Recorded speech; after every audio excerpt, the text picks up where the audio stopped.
In this video, we break down what actually matters during your 20s. Most people don't ruin their 20s by doing something reckless. They ruin them by doing nothing meaningful at all. Not because they're lazy, but because they assume they have time. They assume real life starts later, that they can drift for a few years, then flip a switch and suddenly become disciplined, successful, and fulfilled. But here's the truth. The 20s are real life. And what you do in them matters a lot, not just for a few years, but for decades. So what actually matters during this time? Let's talk about it. The first thing is simple, but most people overlook it.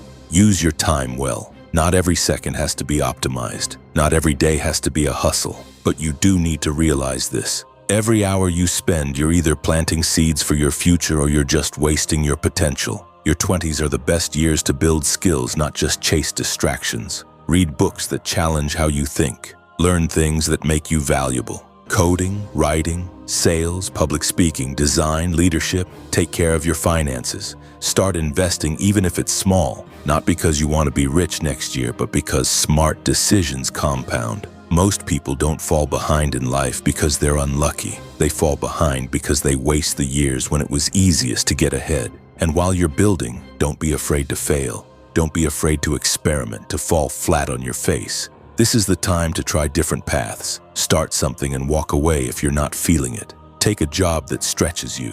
Start a side hustle. Live in a new city even if it doesn't work out, because that's how you figure out who you really are. Failure in your 20s isn't failure, it's information, it's feedback. You don't grow from playing it safe. You grow from doing things that scare you. And while you're chasing opportunities, don't forget the one thing that makes all of them possible: your health. Most people treat their body like it's indestructible until it isn't. They eat trash, sleep 4 hours a night, skip exercise, live off caffeine and stress. Then they wonder why they're tired, anxious, depressed. You don't need to become a fitness influencer, just get the basics right. Eat real food, things your great-grandparents would recognize.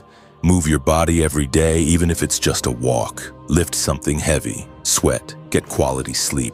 And just as important, guard your mental health. Handle your emotions, talk to someone if you have to. Cut out the noise when you feel overwhelmed. Because if your mind is broken, nothing is going to work, no matter how good your plan is. But none of this matters if you're dragging around the same destructive habits that hold you back. Your 20s are the time to cut the dead weight. Not just toxic people, but toxic behaviors. The constant gaming marathons that last until 3 a.m. The parties you don't even enjoy anymore. The endless scroll through social media comparing your life to highlight reels. The substances you say you're just doing for fun, even though they've become your crutch. You can't build your dream life with a mind that's constantly numb and distracted. You don't need to become a monk, but you do need to be awake in your own life. And one of the best ways to wake up: travel. Seriously, get out of your bubble, not just for vacation, but for perspective. Visit a place where no one speaks your language. Live somewhere you don't fully understand the culture. It'll challenge you. It'll frustrate you, but it will change you. You'll realize how narrow your worldview really was. You'll see how differently people live, think, and solve problems. You'll learn that your way isn't the only way, and maybe not even the best way. Travel teaches humility. It teaches adaptability, and it makes you braver, more open, more human. So what really matters in your 20s? It's not having it all figured out. It's not landing your dream job right away, or finding the one, or being rich by 28. It's building the version of yourself that can handle those things when they come. It's being bold enough to try, disciplined enough to grow, humble enough to fail, smart enough to heal, and wise enough to let go of what no longer serves you.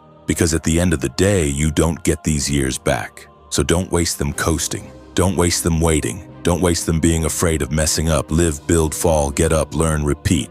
And when your 30s arrive, you won't be starting from scratch. You'll be arriving with direction, clarity, and confidence that only comes from actually living your 20s, right? Not perfectly, but purposefully. That's what really matters.